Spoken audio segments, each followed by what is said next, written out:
Yo, what's up? This is Oliver. I'm here today to help you get your very start in price action trading. This SR class won't be like any of your final line, so pay close attention, okay? Simple support and resistance, that's all you need. Now, if you have indicators on your chart right now, I suggest you remove them. You do not want to rely on them when you're learning, when you're in your learning stage. You just want to have simple levels on your chart. You just want to be patient and see how price reacts to that level. Now, after this video, you'll be able to go into the charts and you'll be able to implement these techniques straight away off the bat on any asset class. It could be forex, crypto, commodities, your mom, you name it, okay? So let me just tell you something about like my first stages in trading. I actually had rainbow indicators on my charts, probably like 10 to 15, and they're all telling me to go long or go short. Maybe the moving averages crossed bearish, but the RSI had some bullish divergences. What the fuck would you do in that situation? It's stupid, okay? So I would advise you remove your indicators when you're learning. Just see price action for what it is. It's a story, okay? It's a story in itself. I promise you, if you remove those indicators, if you trade a naked chart, you're gonna see amazing results. Now, this video will be separated into 4 parts, so you can refer back to this video in the future. I know this video will be pretty long, so 4 parts would be types of SR, how to trade different types of SR, the invalidation levels, the invalidation points of SR, and some tips and tricks for you guys. So yeah, let's dive right into the video. Now, part 1, types of support and resistance. There's going to be 3 I'm talking about today. First one being tops and bottoms, second one being origins, and the third one being clusters. Now, tops and bottoms. These are just horizontal levels that are respected by price. Tops are resistance, bottoms are supports. Now, you want to see your level act as a clear top and bottom for price. You want to see price respect the level by repelling from it, and you want to see price action spread out throughout the level. Here is a clear top, so you can see price comes up right here, forms a top right here. Now this is the first sign of a top, so you can see when price comes to it, repels. I'm expecting if it comes to it one more time, we should see a sell-off. Here's another example of a price tops. You can see price expands up, creates a top right here. Now when price comes back, we should expect price to repel. However, here we did close above, did act as support, and then broke through. Acts as support right here again, and then expands up. It's just basically a flip. Support turns resistance, resistance turns support. Here's a good example of price bottom. You have the Bitcoin chart. You can see price dumps, bounces up, so forms a low right here. I expect when price comes back to test this level right here, we should get a nice repel until eventually all the orders are cleared and then price dumps.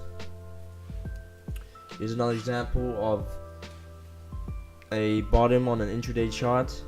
You can see here price forms a low right here. This will be the start of a bottom. When price comes and tested, we should expect to repel off until eventually all the orders are cleared and then we smash right through the level. Now, type 2, origins. You can see these up as one touch levels. This is my favorite for finding good setups with a good risk to reward. Essentially what we're looking at is the last part of resistance, or the last part before an expansion. When you're trading origins, you want to see the following. You want to see the last sign of support before price expands to the downside, and the last sign of resistance before price expands to the upside. The faster the breakout happens, the better, because that would indicate that there's large entity with large funds that have just entered the market. We only want to enter a position that is untested, that is fresh. As mentioned, a large entity has entered a position at the origin, and in order for them to get fair value on their position, they would want to wait for price to come back and test the origin. Also, if the expansion candle breaks market structure, the origin will play a huge significant part. So here we see that this is the last part of support, and then breaks down. So when price comes back and tests it, I would expect a nice reaction off it, and then price does indeed sell off. Here's another example. You can see last part of resistance, price breaks through, takes out this high, which is a market structure shift. So when price comes back and tests it, I should expect a nice bounce. Here's another example. You can see here resistance, price expands through and takes out this high, market structure shift. So when price comes back and tests it, I should expect a nice repel. I would only play the first touch, by the way. Here's another example. You can see support, price expands through, breaks market structure. So when price comes and tests it, we should expect a nice sell-off. Third type of SR is a cluster. Essentially what we're looking at is an origin SR formed between two impulsive moves. Basically, when price has an expansion and forms a base before another expansion in the same direction. Bullish would be price expands up, consolidates for a bit, then expands up again. Bearish should be price expands down, consolidates for a period, then continues to expand down. You can see here Bitcoin had a sharp drop down, then consolidated for a bit, and then dropped down again. So when price comes and tests this cluster, I would expect another sell-off in the same direction. The key thing to watch is the consolidation in between the two expansions. Here I have another example. You can see here we have an expansion up, price consolidates for a bit and then expands up again. So when price comes and tests this level, I would expect another expansion. Same thing here. Price expands up, consolidates for a bit, and then expands up again. So when price comes to test this level, I would expect another expansion up. Another example. Price expands up, consolidates a bit. Last part of resistance. When it comes and touches it, I expect another expansion up. Here's the bearish one. Price expands down, consolidates for a bit, then continues to expand down. So when price comes to test this level, I should expect, a nice decent trade from me.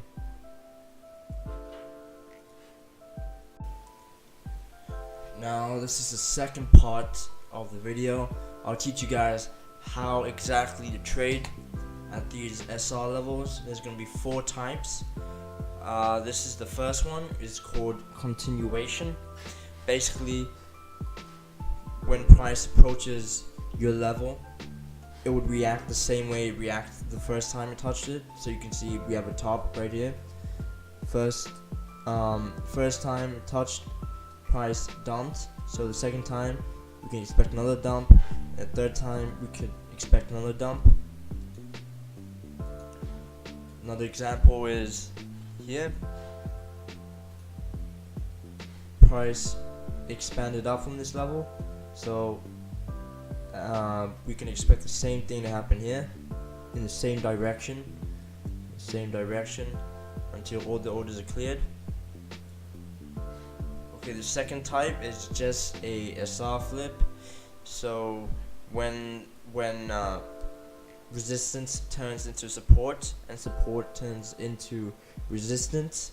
So you can see right here, firstly we have resistance, and then once resistance breaks and we get a candle close above it, we should expect this level to act as support now. Same thing here. We have resistance, price expands up. Now resistance turns into support, and it happens here. Same thing over here. We have resistance, breaks through. Now we can anticipate that this would be support. And here's another good example. We have resistance, price breaks through, so now we should anticipate support. Now the third way to trade an SR level is called an SR reclaim. This is when support turns resistance but fails to act as resistance, so continues to being support. Vice versa, it's when resistance turns into support but fails to act as support, so it's reclaimed as a resistance level. So let's say here we have a price ceiling, right? Price ceiling acts as resistance, breaks through this candle, so we should anticipate it to become a support level. However, right here it fails to become support level, so now it's reclaimed as a resistance level, and you can see here we act as resistance.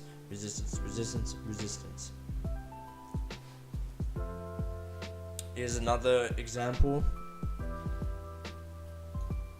Right here we have price acting as support, breakthrough. Well, that's a bad example actually. Here's a better example, okay? Here we have price forming tops. So here we have resistance, price expands through, so we should expect this level to become support level. However, it closes back down and now acts as resistance until it reclaims it and expands up. Here's another example. Here we see price forming tops right here, closes above it, so we should anticipate this to act as support. However, we close back down to it. Now this is called a reclaim. So now this acts as resistance. Tries to reclaim it as support again, fails, so it acts as resistance until it finally breaks through with a nice bullish candle close.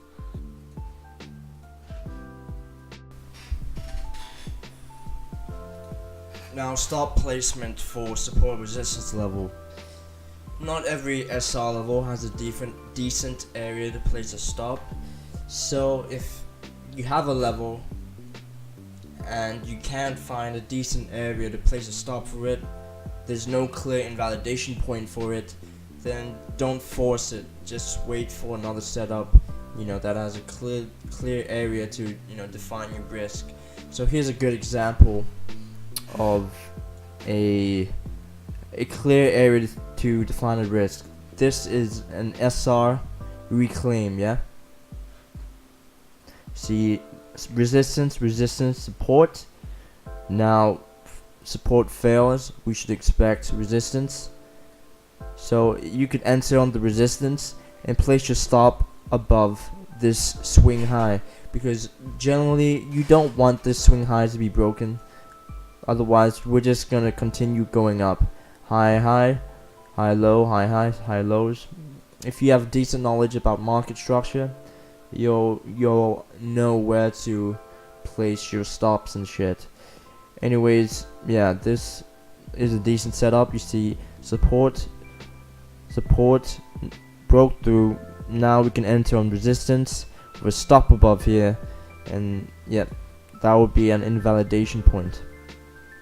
Now we do have another example right here. We have resistance,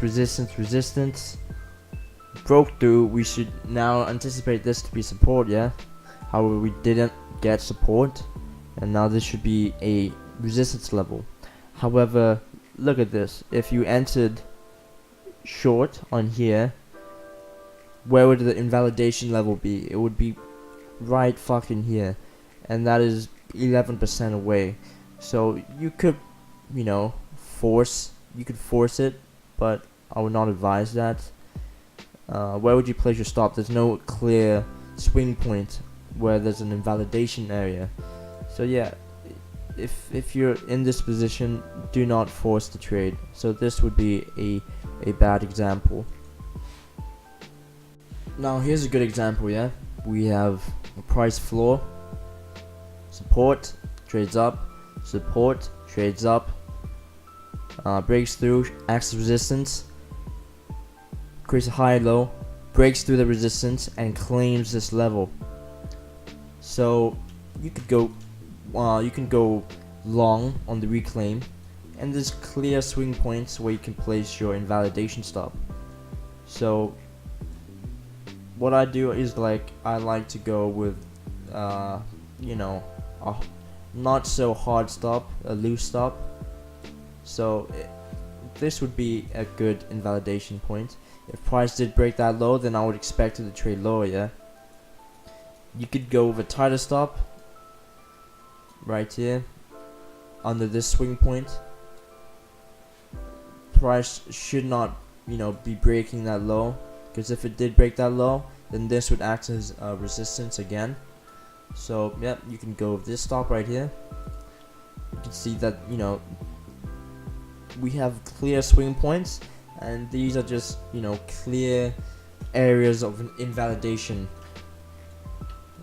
Going back to this example right here, there is no clear point of invalidation.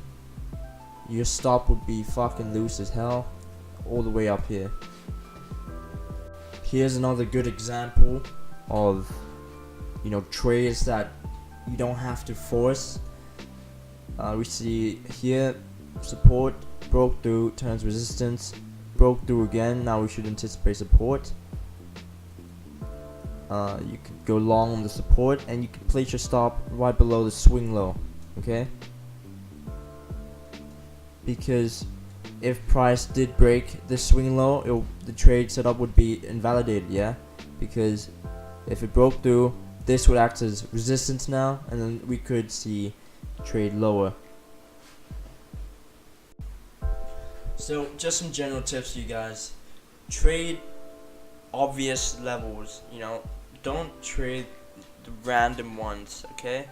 Because if you trade the obvious levels, you can clearly define your risk, where you're wrong, and where you want to take your profits. If you're taking out, if you're trading the random levels, and you enter, you know, you might enter a bad position that just doesn't give you a good risk reward trade. Also, if you have to look very hard, you know, for a level, it's probably not there, okay?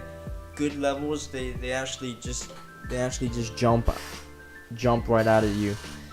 Like, use this for example. Here's a good level, okay? Because we can clearly define a risk.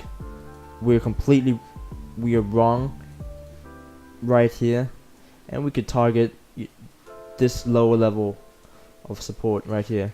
So, and that's how the trade works out. Also, not every level can generate a trade idea, okay? You might have, you know, a support resistance level, but the risk to reward is 1 to 1, and that's basically 50-50. You don't want to be taking trades at 50-50. You want to be taking trades that are completely in your favor. And yeah, that's pretty much some tips and tricks. You just be patient, okay? You can just be patient, wait for price to come to you, and simply play on the higher time frames, because if you play on the higher time frames, you'll get better price swings, and the chances of getting stopped out is much less. much less.